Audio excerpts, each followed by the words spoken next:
Good evening, everyone, and welcome to another episode of TriVersity Talk. I am Stephen Bloomer Teague. And I am Wendy Stewart Kaplan. And baby, it's cold outside tonight, isn't it? Indeed, it is. And you just went off a podcast, I think you said, where it was in Bismarck, North Dakota, where it was negative 17.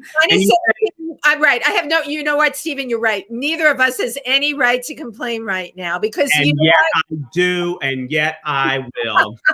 I am not impressed. All we have to do is go on Facebook and see all of our miserable friends that are down in Florida. I can't even take it anymore. Do not put your pictures up. Well, amen. But while we're talking about Facebook and YouTube and all that stuff, if you're on either one of those platforms, definitely feel free to give us a subscribe or a like or a heart or whatever it is you do to show your love for us. Hopefully by next week, we will have our own official domain name for our YouTube channel. Now, right now, it's making it youtube.com/TriVersity Center for Gender and Sexual Diversity. So I've got to work that out to where I can shorten that a little bit.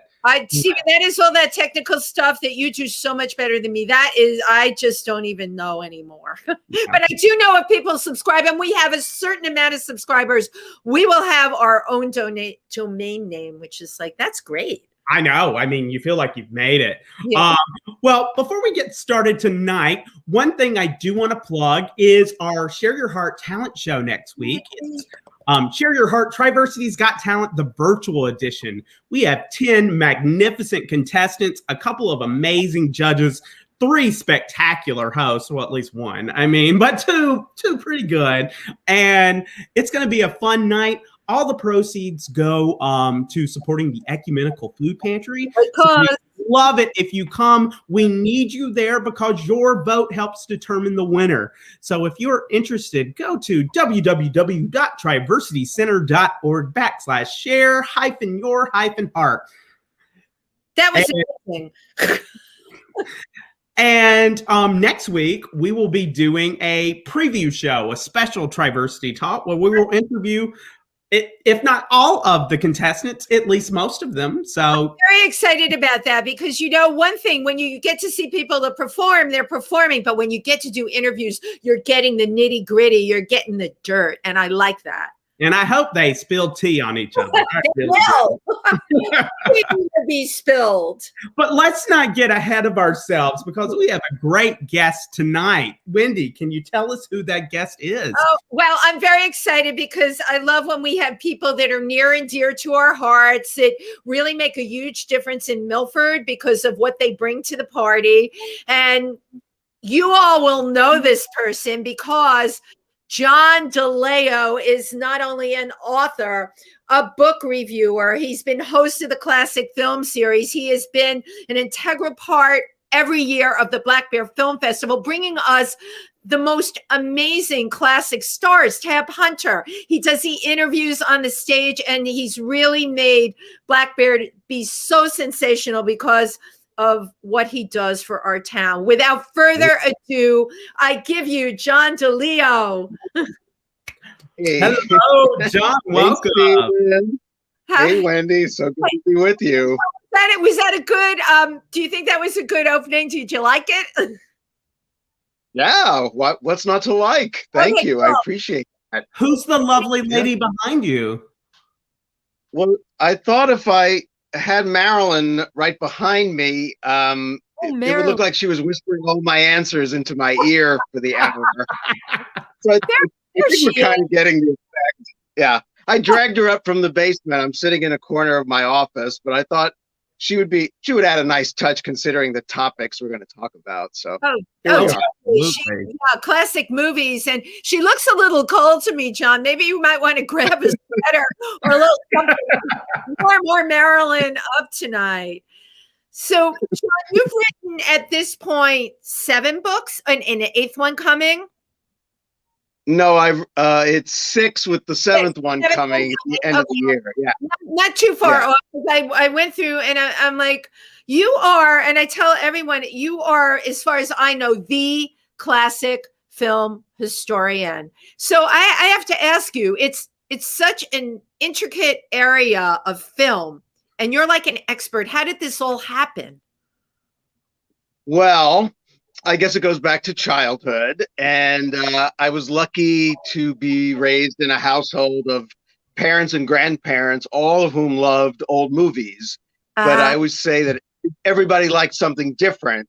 So my mother loved musicals. My dad loved gangster movies. My grandfather loved tearjerkers. So, I mean, I was getting it from all sides and all different genres. And it was always sort of in the back of my head somewhere. And it made me want to perform. And that's where I sort of thought my professional life would go. You know, I went to Ithaca College as a theater major, came to New York City, did the whole aspiring actor thing till my mid-30s. And when I kind of had to come to grips with the fact that I didn't think I was going to become a star, it was sort of a moment of, well, what else have I got going? And I thought, well, my lifelong passion really was film, where I couldn't help but absorb all the statistics, all the awards and all that stuff, you know, without trying, because I loved it so much. And then I had an idea to do a quiz book, and I always say I had all the luck as a writer that I never had as an actor, because I got an agent right away. She sold the book right away. And then it was sort of like, I'm too old to go to go away from where people are saying yes, to go back to where they were saying no. And so I never looked back. And it's been, you know, almost more than 20 years doing what I'm doing. So I feel like it was a long path to get to the right path, you know. But not so long, really, early 30s. And the fact that when you hit it, right, isn't it funny how things work? The agent came right away. Everything fell into place. Now, your first book was, and you thought you knew classic movies. This was a quiz book, right? Yeah, because I never thought of myself as a writer. I was an actor who had an idea to do these, what I thought were clever little matching quizzes to test your knowledge. Like that. But the fact that it happened gave me the confidence to actually do a book of essays. And I remember even telling myself, it wasn't that people were telling me early on, oh, you're talented as a writer. It was that I had a lot I wanted to say, and that was the impetus. It was the desire to communicate, and that's where it all came from. Knowledge. I mean, just sharing that knowledge. Now, with the quiz book, I'm trying to remember. Did you get a response from John Fontaine from that? Or yes, I did. Yeah, because I guess that was 1999. I tried to find addresses for some of the old time stars and send them the quiz book if they were prominent in it. Oh, and smart. Yeah, one of them was Joan Fontaine. And I think all I knew was that she lived in Carmel, California. And I think I literally put it in an envelope and wrote Joan Fontaine, Carmel, California, thinking that everyone there knows she's there. And she got it. And she wrote me a lovely postcard that she was looking forward to playing the book with guests around a winter's fire. So that was what she said. Fabulous. Oh my gosh, that's like the best quote in the world. I wonder if she was in the morning room or the library. Right. Yes. And if Mrs. Danvers was lurking while she was trying to read the book. I love it. So your second book was 100 Great Film Performances You Should Remember, but probably don't. I have to tell you, I love the title of that book, because I am the person that doesn't remember. But if someone like you, right, puts it in a book, and you get my wheels turning. So thank you for doing that. So I guess that book was really aimed towards those of us that, you know, we love these movies, but we don't remember very much about them. Well, it was almost a kind of revenge on the Oscars kind of book too. It was like, here's 100 great film performances that didn't win anything significant. And it's time somebody, you know, tooted their horns for them. And it went from 1920 to 2000. And so that really was my sort of saying this, not necessarily who I thought should win in a particular year, but people who should have been in the game that often were overlooked. And was often very big stars in lesser known movies. So, you know, it wasn't 100 obscurities by any means, you know. Right. But how cool that you, I mean, with what you've done, you turn attention to them. every person that you brought to the Black Bear Film Festival, you know, I knew the names, but I don't have the background that you have, and a lot of people don't. And we were all able not only to learn, but just to experience, you know, a time that these are such different times, John, you know, and the stars now, it's not like the ones from the classic movies. Well, the way it started, I guess I'd been doing presentations at the salon for Black Bear a couple of years at the beginning, and they hadn't had any old time stars yet. But if you remember, Farley Granger and his partner had a house in the community, and they were after him, and somebody got him to agree to come. And the way it was told to me was there was like a board meeting, and someone said, "Oh, great, we got him. Now what? What do we do with him?" And somebody said, "You know who would be good for this? That guy, John DiLeo, who lives in town, who writes about, I bet he knows what to talk to him about." And that's how it started. And that was a really fun event. He was really sweet and easy to deal with. He was a lovely man. Just great. I tell you, one of the first times I probably had met you at other times, but I remember you for the first time really in two places. You did the Phoenix, I think it was the fall fashion show. And then thereafter, you interviewed Jane Alexander at the Black Bear Film Festival. And this was before I started going to the Winter Film Series and kind of knowing who these actors were. And I just was like so entranced. I mean, not just by her, but by you and your passion and your knowledge. And recently I had the privilege to watch Testament. It was a brilliant movie, but oh my goodness. That was took one to watch during the pandemic. Yeah, not very good viewing for the pandemic. Yeah. I have to say, of all the stars that I was lucky enough to interview at Black Bear, they were all terrific. They were all really easy to deal with and nice people and grateful. But I have to say, of all of them, Jane Alexander is the one I've actually continued a friendship with. Oh, and she's an amazing person. And I'll share with you, although it won't be out for a while, because we've become friends, I sent her my newest book and said, "If you like it, would you give me a blurb?" And she read it and she really liked it. And the book will have a quote from her on the back jacket when it comes out. Wow. She's an inspiring person. Her life is inspiring and kind, and I feel so lucky to have met her through Black Bear and to have continued this friendship with her. I'm impressed by it. People like you that are so humble. When I look at you, I think of what you've done for these classic film stars. Everyone that I've met that you've brought to Milford, they loved being there. They loved with the interviews. How cool is it to bring that to our town, all right, for all of us to hear these stories firsthand? Because, John, this is something none of us would ever know if you didn't do it. And it just makes our community so much richer. Well, I love doing it, of course. And, you know, two of them particularly were like on a dream list, which were Jane Powell and Tab Hunter. Both of them couldn't have been more wonderful. But I also have to say, you know, a couple of them were contacts that I guess I had, but I have to say, like, I couldn't have gotten Arlene Dahl without my friend Michael Milton, or Marge Champion without Larry Fuller, or Rex Reed without Ronnie White, or Lorna Luft without Jamie Harris. So there's usually some other link that is, you know, not quite 6 degrees, but a few degrees of someone who says, you know who I think I could get for you, or you know who'd love to come, or, you know, all that stuff.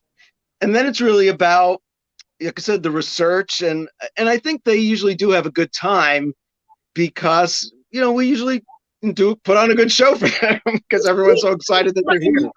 You ask like legit questions that show that you know your stuff and that you're not just asking bullshit generic questions. And I think that makes the interview more fun. Well, it's the fact that you're so passionate about what you do, and they can totally feel that when they're up there being interviewed by you.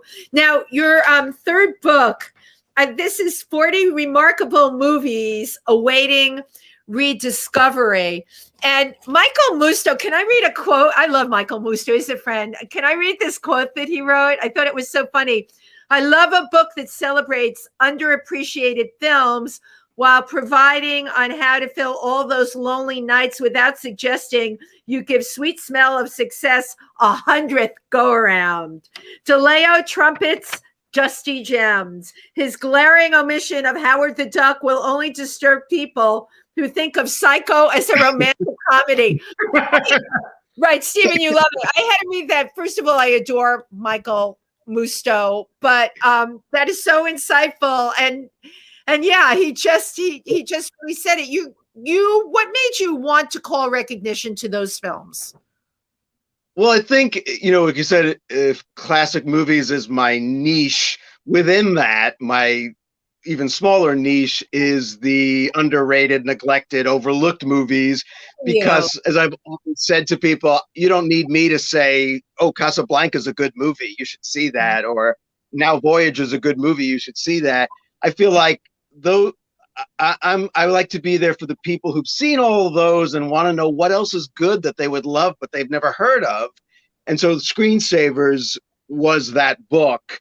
And I love Michael Musto too, because even when he hasn't had a regular gig and I'd send him something, he'd say, I don't have anything going on, but I'm going to find some place to say something good about this. So he's always been really good to me.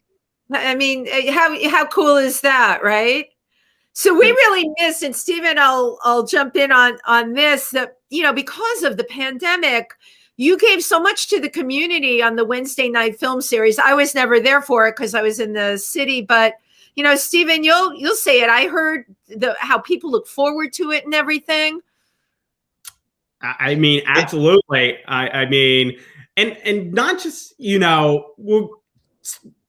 I'll ask you about how it got started and kind of where it evolved. But what I loved about it was that it would bring members of more what I'd call the TriVersity community. But this was one of the few things where we really pulled in the broader community and got people to walk into the center doors that probably would not because they're like homophobic or anything, but just because there'd be no need.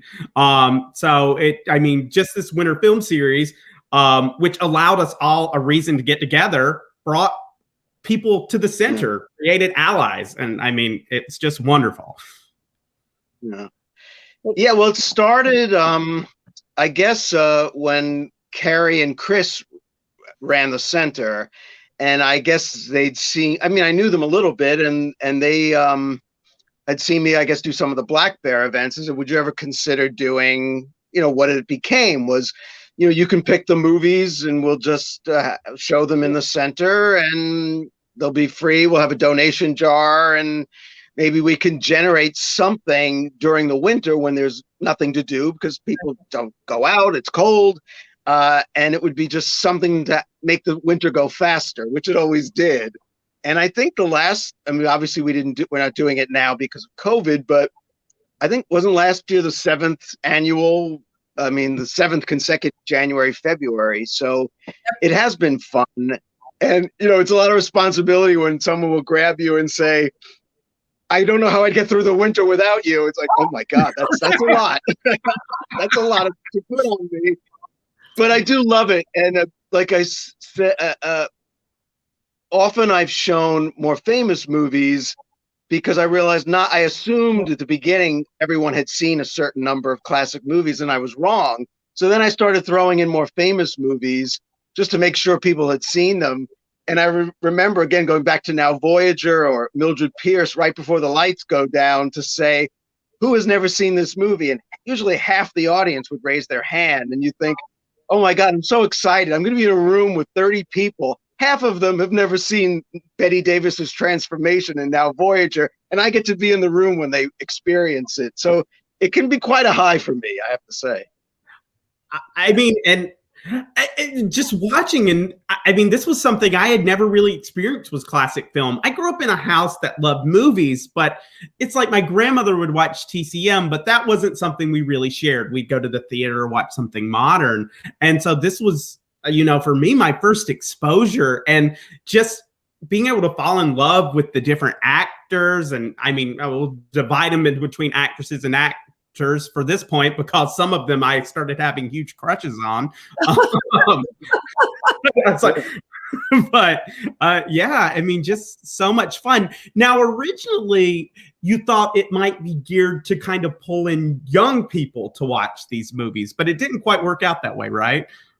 No, when the guys first asked me, I assumed it was going to be an audience of teenagers, GLBTQ teenagers, looking for somewhere to go, and I was going to. So the first year I picked, it was like a Judy Garland movie, an Audrey Hepburn movie, a Marilyn Monroe movie, just sort of like the sort of gay icon series. Like, this is who you need to know to catch up.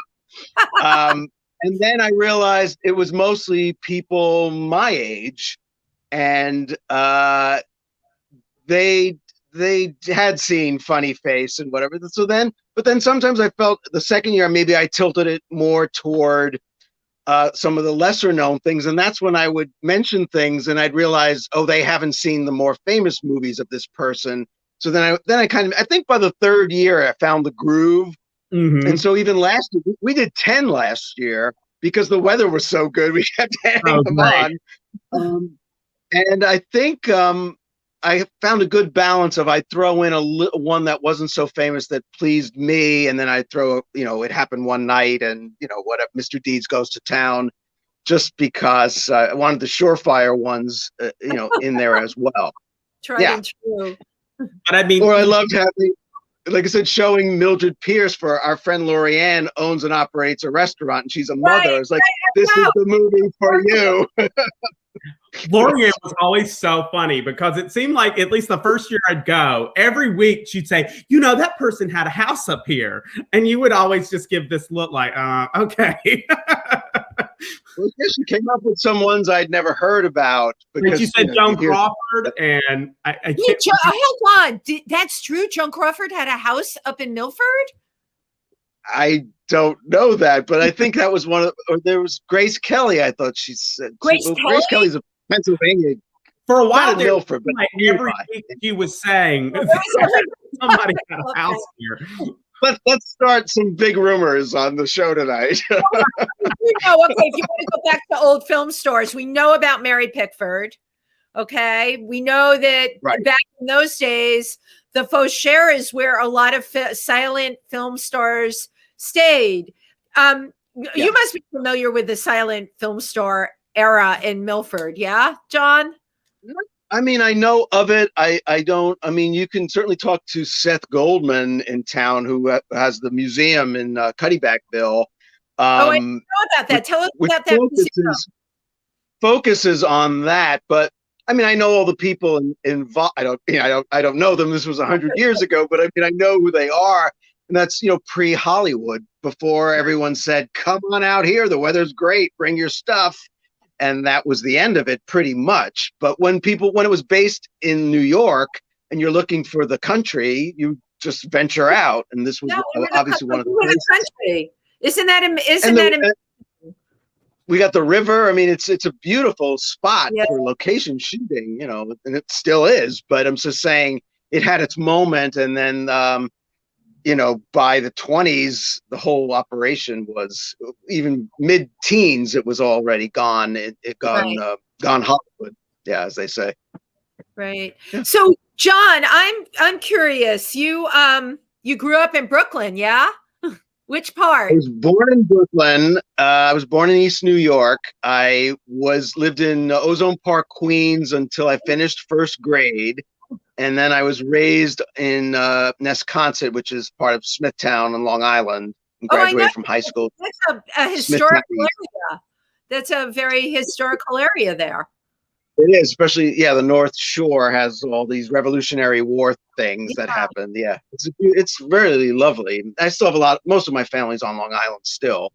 I haven't been there in about a year because of everything else going on, but that's still the whole island, from Brooklyn all the way out to Shelter Island. I have family all the way across, basically. So, yeah. So what we always ask people this, what was it like growing up, LGBTQ? How was it for you in school? People have different stories that they share. I don't think I had any really bad stories. I was very involved in the music department and the theater department, and you find your little, pack of people, your little clique, and still some of my closest friends. I don't see them a lot, but they're still like family to me. From grammar school. Wow. From junior high and high school. Wow. And I was so consumed with being in the chorus and the plays.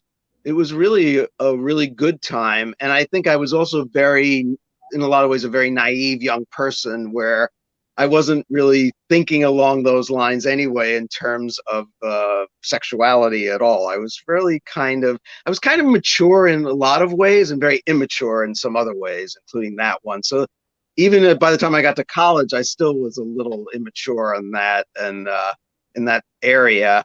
So consumed with old movies and being in plays and not really thinking about anything else till I was about 18. So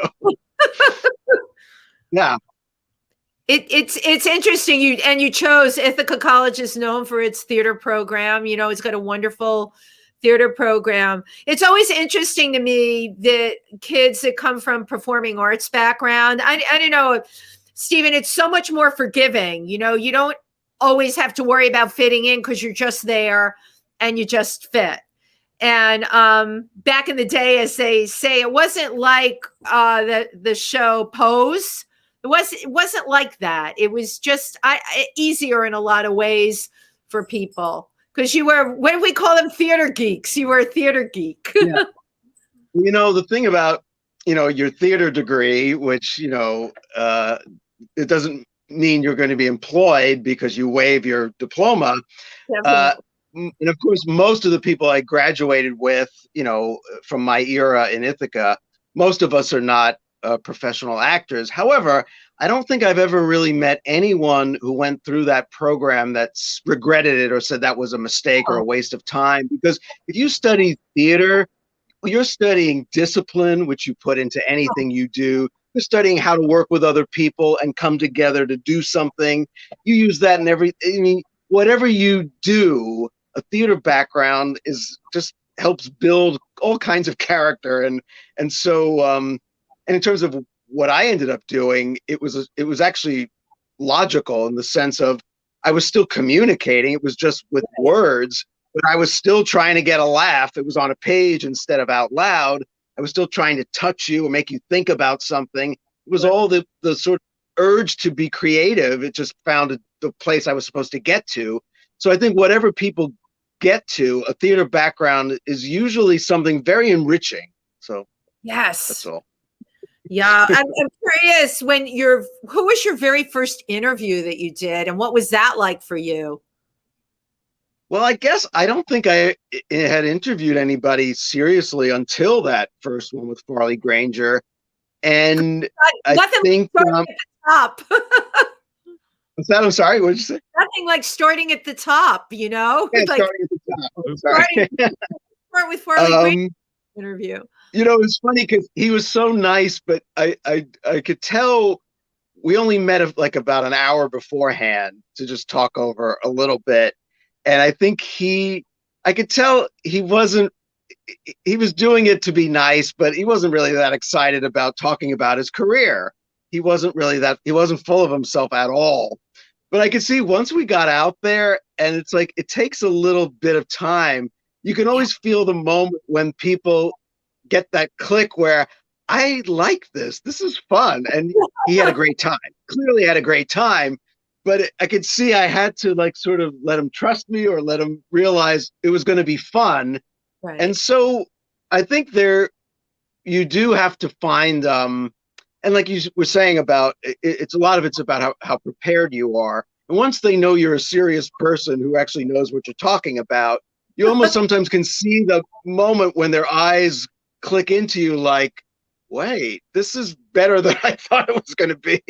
And so then you feel like you're really just having a conversation, and there just happen to be 300 people watching. But Right. yeah, and so yeah, that was the first, and then I used that as basically how sometimes we did them before we showed the movie of the person, sometimes after. It didn't really matter to me so much. Like I said, it was really just about making them comfortable, and often they would share things more personal than I ever expected. I don't mean anything inappropriate, just like, wow. And you could feel the audience get real quiet, so happy that this person was opening up to them in this town where we lived in, Milford, Pennsylvania, and they'd come and they'd opened up about their career or their marriages or something that, so that was often very, very gratifying when you felt like they opened up. So. Wow. Okay. No, it's great because when you hit that intimate chord, and they start sharing, and it's what you said. All of a sudden, the interview as I like to say, goes on fire. And you're really connecting. And in the audience, you can't hear a pin drop. So you're like, yeah. This is definitely spot on. It was interesting this year for Black Bear. They did manage to save, to be able to do such a great job in lieu of the pandemic. But I'm curious in terms of yourself, because I know you do speaking engagements and book signings. How has the pandemic affected you? Well, I had to cancel all the bookings of the rest of the year, but I could have probably gotten this going earlier, but I guess I was too timid about the whole Zoom thing. But I've got 2 gigs coming up where I'll be doing my shows. My shows involve film clips, and I just couldn't see myself doing it all by myself. And so I've got a friend in Port Jervis with a studio, and I'm going to be doing it basically as if I were doing it with an audience, except there'll be no one there except the Zoom hookup. So I've got 2 gigs in March. If they go well, I guess I kept thinking this will be over soon and I won't have to do that. Amen. But I'm going to do it.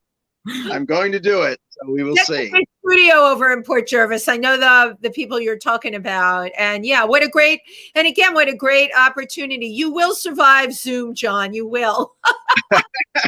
Hey, okay. And if you have somebody doing the heavy hitting, like sharing the videos and stuff, because that's the part that can be difficult if you're by yourself and having to share the screen and do all that stuff. But yeah, you just get if you've seen my stuff, it's always I talk a little, then I show a clip, then I talk a little and I show a clip.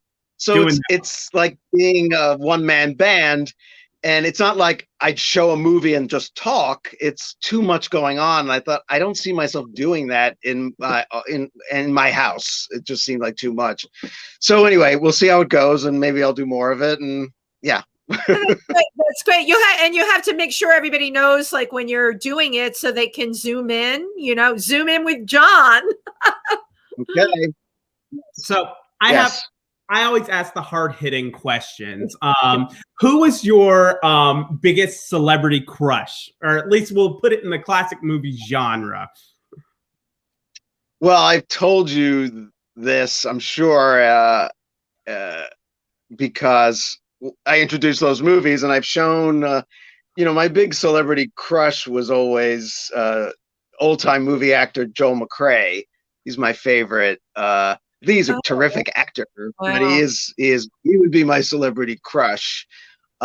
Growing up, I guess I was always so swept away by the musical stars. So, I was obsessed with all of the Gene Kelly, Fred Astaire, Judy Garland, and I got to meet Fred Astaire and Gene Kelly on the same night.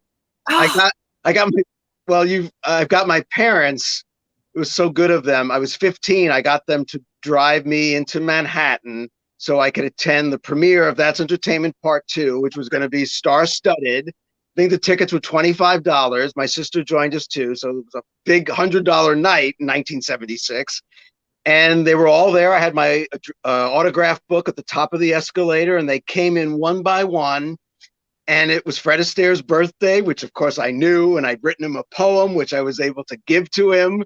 And he thanked me, and he signed my book, and I met everybody that night. And so that was, I wouldn't call them celebrity. That wasn't really so much a crush, but those were the people that were my gods. Those were my gods. And the Joel McRae thing, I was an adult for. So I forget what the one film you showed with him last year, or you may have shown two, but the one where he was like two. Yeah, I mean where he's like a soldier, particularly dreamy in that film. Yeah, the more the merrier with Jean Arthur, which has that great scene of him kissing her neck on the stoop when she's trying to not fall for him, even though she's gone. It's a classic scene. Yeah, he's great at comedy. I also showed Stars in My Crown, the one where he's the parson about the typhoid pandemic, or the epidemic, rather. It's a beautiful film. And wasn't that, I mean, just a crazy period? Because Wendy, I mean, kind of time-wise, that was post the city closing down and pre-Milford closing down. Like what, the second week in March, Stephen? Second week in March. I could tell you exactly. I could tell you exactly when it was, because I had 2 gigs that week, and that was it.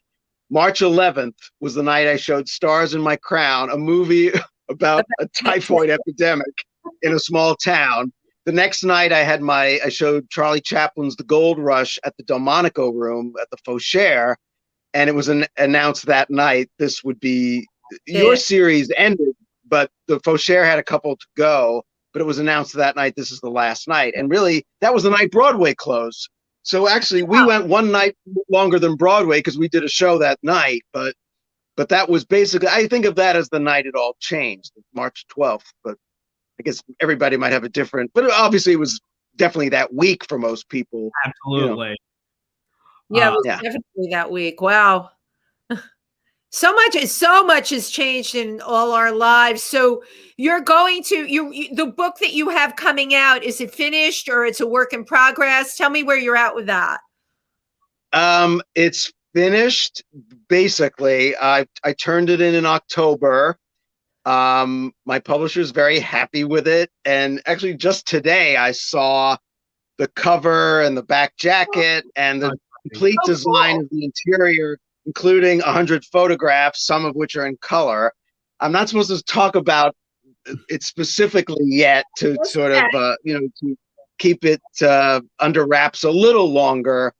We're in talks about the end of the year and into award season next year. So, when things are, award season is normal, and that would be part of the movie books that come out while the Oscar buzz is happening, that kind of thing.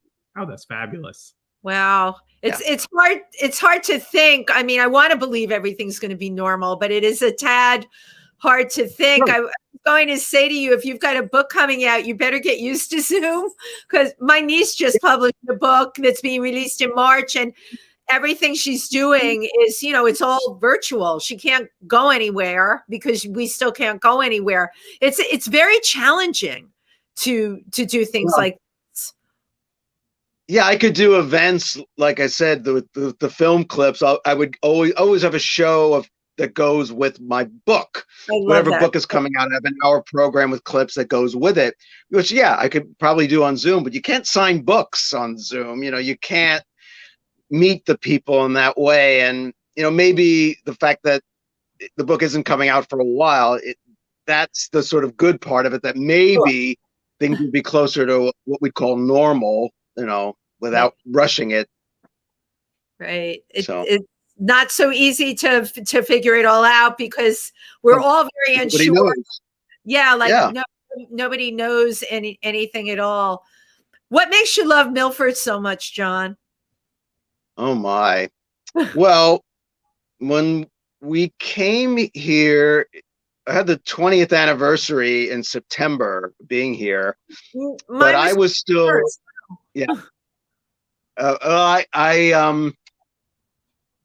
Earl was retiring and wanted to live close to the city, but not in my New York one-bedroom apartment. So he wanted to be close, but, you know, and our good friend Sally Gift and her then husband, who since passed away, Richard, lived by the water wheel, and we would visit them. And Earl would say, like, you know, someplace like this place. And so he was here full time from then. And I gave up my New York apartment in 2012. So I've been a full timer these last 8 years. And I think, you know, it's funny. At the beginning, I thought I would come out on weekends. But you're right. I fell in love. It's weird. My story is like a lot of people's story around here, right? You find you're falling in love with this place. And at the beginning, you're not sure why. And but you know, I think once you find out there's so many interesting people here, at the beginning you don't know anybody, and then as you meet more and more people, I always said at the beginning, I met everyone I met in Milford was all the people I wanted to meet in New York but never could. And it's like the community, because when you're in New York, you basically only meet the people who are doing what you're doing, and you don't really meet anybody else, or I didn't.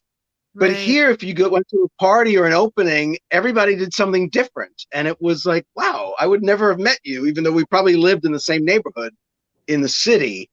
So I do love it. Yeah, I love it. I have no thoughts of leaving it. No. So. Yeah. I mean, I'll tell you, I think that just in terms of kind of like the LGBTQ community here, that, you know, when you're in New York, you can be a gay man and only hang out with gay men, and that can be perfectly your life and you don't think about it. But when you're in Milford or in a smaller community like this that's so diverse, then, you know, you're meeting everyone and you get so much exposure to things. You know, New York, you know, is the melting pot, but I feel like I've learned more here than I did when in my time in the city. And we didn't even know about the gay community in Milford when we moved here at all. Didn't know anything about that. And I didn't know there was a film festival that I could walk to from my house. So there was a lot of really kind of like, it was just kind of a magical place. And you know, it's been a crazy year for everybody, but just in different ways. Earl passed away in May. It was unrelated to COVID, but, you know, it's been obviously a challenging year. I had my book to work on through October. Earl passed in May. But, you know, I'm seeing someone now, and things are, you know, even in grieving times and bad times, good things can happen. And I mentioned it because you were talking about Milford. My friend Michael has shown me places in Milford that I could walk to that I never knew about. So I've had this whole other experience of this community in the last few months. Fantastic. And again, like I said, even in really challenging, really sad times, there can be surprisingly good things that can happen and turn things in a good direction. So, well, you know, you're both saying the same thing. We have a really extraordinary community in Milford. The opportunity with arts in Milford, from Black Bear Film Festival to the Readers and Writers Festival, one of our newest festivals. Robert Khyber is opening up the Pike County Arts Center. You probably don't even know this, or maybe you do, John. I see it on Facebook. I see what the progress being made. Sure. And it's going to be a gallery downstairs and the theater upstairs, and that's going to be right on 739. So the Milford Theater has been sold, and there's renovations that are going to happen there. So, you know, to me, we've got it all going on Milford. You know, it's an amazing community, and it feeds you. It can feed you in a way. I'm in New York City for work, and I can crank out work here, but Milford feeds me in a way that New York can't. It just can't. Well, even, even when I still had the New York apartment, I was still doing most of my writing up here because I could sit in this little office I'm in with a beautiful view of my street and the window right here. No jackhammers, the usual stuff you deal with if you're trying to concentrate in New York. And so it was very easy to adapt that part of my life to being up here. And, I adore Manhattan. I've adored it since I was a little kid and would beg to go to Radio City Music Hall to see the Easter show and all that stuff. And I still love it. But, I feel like once I was writing and I started to lose the need for New York. And it's really a place for people who have to be there. And I felt like basically when I was leaving, I was sort of passing the baton to my niece and nephew in their 20s who were hungry for it. And it was sort of like, it's your time, because I kind of, as much as I love it, I'm kind of done and I don't have to be there. And so I'm fine with that. There's no longing for my old apartment or anything like that.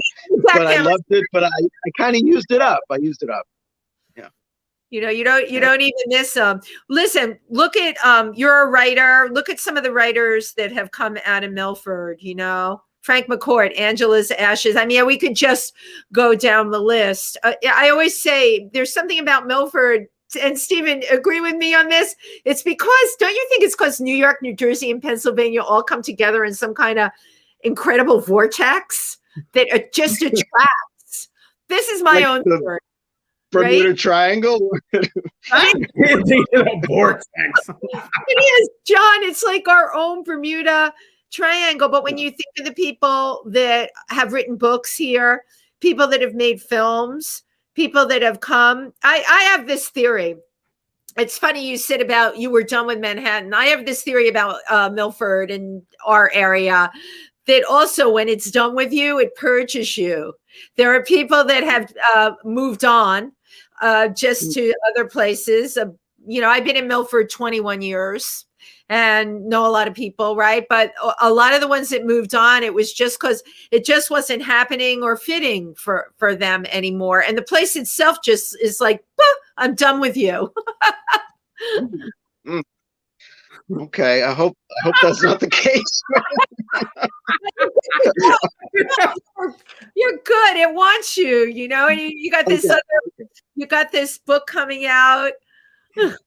So we have a couple of questions and comments, both from Richard B, but two different Richard B. The first is from my beloved Richard Bloomer, and it's not necessarily a question, but he said, John, you posted on Facebook today about the movie A Letter to Three Wives. My best friend Laura has told me I need to watch this for years, so thank you for the reminder. Now, I did show that at TriVersity. I guess it was before your time, but that was in these 7 years I did show it. So, people love it. So, you will love it. You will love it. Okay, and I will definitely make a... Now that it's been endorsed by you, I'll watch it. Oh, but you wouldn't when your husband endorsed it. Oh my gosh. And then, well, please. I mean, that one, he could endorse anything. But the other Richard B, and I apologize, Richard, I always struggle pronouncing your name, but Richard Brecchio says, John, what is your favorite older movie? Well, it's really hard to choose, but I do have an answer. My favorite would have to be The Bandwagon, the Fred Astaire musical from 1953, directed by Vincent Minnelli. That is my favorite. I could just watch it over and over and over and I love musicals, and that's my favorite musical. And I love Fred Astaire, and I think that's his greatest movie. And as backstage musicals go, there is none better. So that's it. Well, but I mean, it's great. I mean, you knew, right? You picked. Well, when you write about classic movies, you have to have an answer ready for what's your favorite classic movie, because invariably someone's going to ask it. At the beginning, I would say like, oh, don't ask me that. There's too many. But that you got to have an answer of some sort. It's amazing to me what you know. Were you good in history in school? I need to know this. I always had a good memory. So it's like, the thing about memory is if you're interested in something, it doesn't feel like memorization, but I have always had a good memory. So that is part of it. But yeah, as long as you're interested in the subject, if it's something I have no interest in, I can't remember it. But right. Yeah, I mean, of course, I wouldn't even put myself in the same school as you, but it's so funny. Sometimes it's like I can't remember basic things, but then I can tell you who won the Oscar in some random year. That's funny. I mean, it is. It's just one of those things. Why?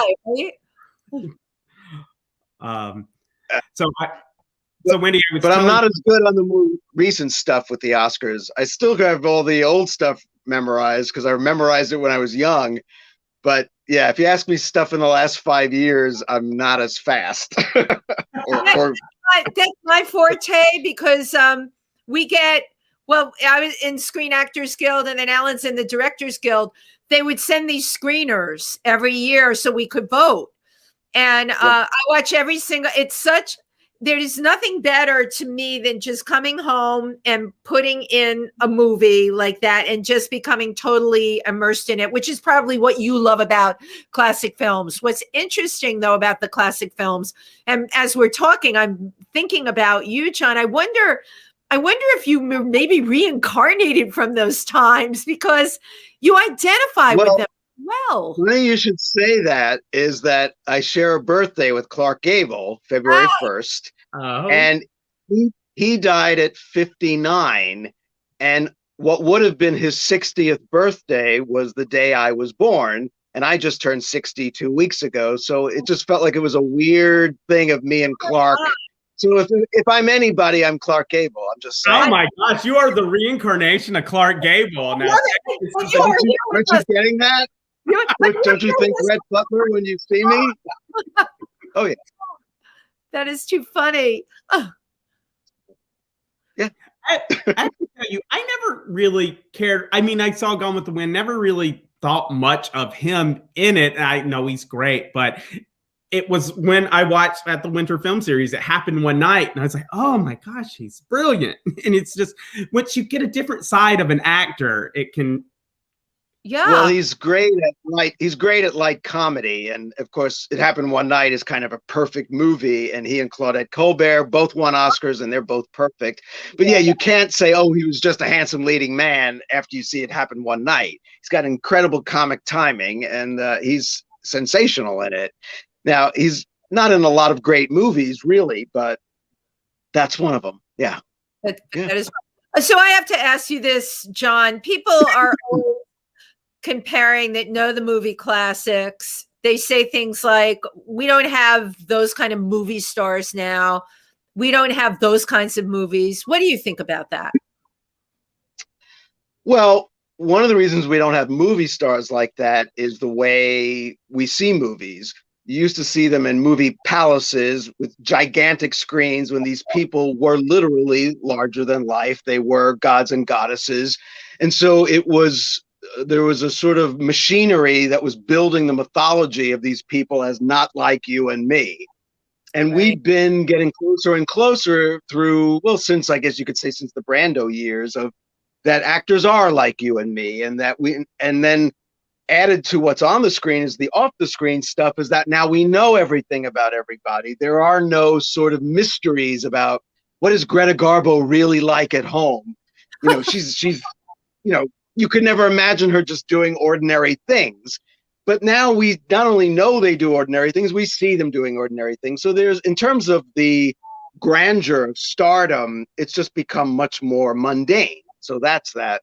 And I guess the reason we don't have movies like that is really there was only movies until television. And television took away so much of the content of what would have been a movie. And so it's a much more narrower field, I think, of what you see on the big screen. So much of what would make great movies ends up being great miniseries on HBO or something. Good point. And so I think, there are more answers to that question, but those are two that jump to mind. That's a really great answer. So tailing along with that question, how do you How do you think about the fact that everything that's come down the pike is from Netflix or Amazon? How do you think that's going to be a game changer? Well, it's funny. Last year, it was kind of a game changer pre-COVID with The Irishman and Marriage Story. And it was like people are watching movies at home. Then, of course, COVID made it a necessity. And now we're all getting a little more used to the fact that the movie comes out. Of course, you turn it on. It's like, is this an Academy Award movie or is this just a TV movie? And what's the difference? But there will be a certain segment of the audience that doesn't go back to the movies. But there will always be people who want to get out of the house, no matter what. Yes. And so it will never go away. I will always want to see movies on a big screen. So it will never go away, but it gets a little bit diminished every year. Also, people get bigger screens in their homes. So there's been this shift that's unstoppable, but it will survive the way Broadway survives The Fabulous Invalid. There are always incredible challenges, but people will always want to be in the room with performers performing. They'll always want to get out of the house and look at something on a big screen, even as it becomes more and more comfortable not to bother and just stay home. Right, right. Yeah, I can't imagine, in the end, I definitely watch movies at home, but I'm never more happy than when I'm in a theater and not just the screen and the sound, but being with people that enjoy the movie. And I think, even though it wasn't a theater, that's what really made this film series so special, is because you got to watch these old movies that normally you'd watch on Turner Classic Movies on your, 50-inch screen, with a big crowd of people who are learning and loving what they're watching. Well, especially to watch a funny comedy, laughing with people, that's the best. The other thing with Turner Classic Movies, where people at TriVersity would always say, yeah, I saw this, but I don't remember that part. Because when you're channel surfing and you come in at the middle and you watch something, you think you saw it, but you don't realize what you didn't see. So just to get people trapped in a room where they're going to see the whole movie because there's no getting out of here, just to have their full attention is great. And like I said, you can't always count on that at home, no matter what, whether it's going to the fridge or the phone ringing or whatever. But it's a distraction. So, yeah. It's often a distraction. I grew up in the Bronx with Loewy's Paradise Theater. Stephen, this theater, John shaking his head, it's known everywhere. It's probably not there anymore. But it was an enormous building, gilded and carvings and balconies and velvet seats. But the thing I remember as a little kid, the whole ceiling was stars. It was stars. It was in the Bronx, right? It was unbelievable. And it's like the beautiful Broadway theaters, John. That for me really adds to the experience of it. Sure. Yeah. There aren't that many of those movie palaces that have survived because they took up so much space and they couldn't fill them at some point.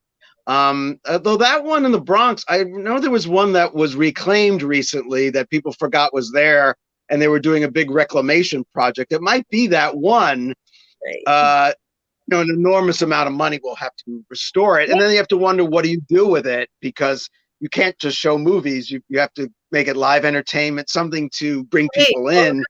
Because you just don't fill movie palaces with people anymore. It's just not that, there are too many other things to do.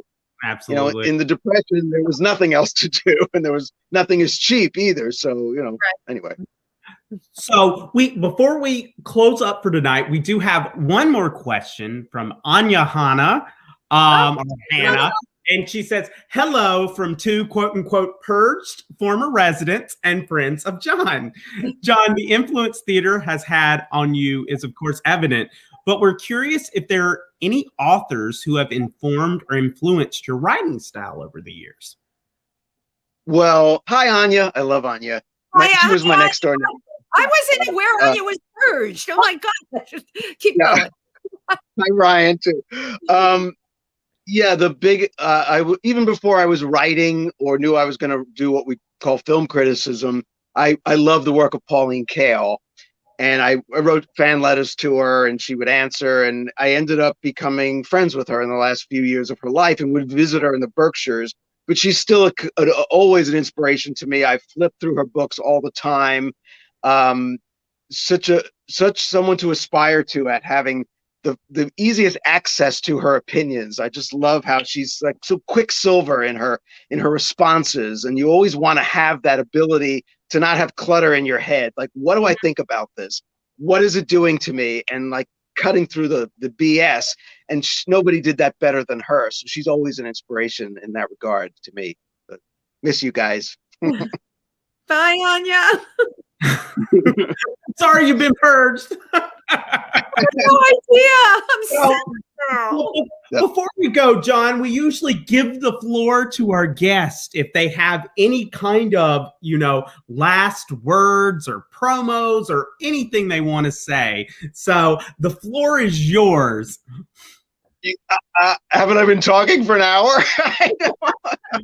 But this might be a chance to say something like, I have a website. Well, no, I can't wait for this quarantine isolation to be over. Whatever it is, whether it's opening night on Broadway or the first night of the film series or my first book event with people, I keep trying to think about how happy we are going to be on that day. Yes. That first overture in New York. Like I said, the first time I'm in front of an actual audience, or we're still going through. As I said, we've all had our own challenges this year, and knowing that there is going to be that moment, even if we don't know when exactly, which is so frustrating. But to try to keep our eye on the prize and try to make ourselves as happy as we can until then. That's all. Absolutely. John, how can people find the Zoom show you're going to be doing? Actually, follow me. I'll probably be posting things as that gets closer. Follow me on Instagram, john.dileo.12, or on Facebook, or Twitter at John DiLeo. So Perfect. I'm not that hard to find. So you'll find. You have a fabulous website too, johndileo.com. JohnDiLeo.com. Yes, now, thank you. People go to the website to find the books, get to Amazon. No, I always send people to Amazon because it's the easiest way.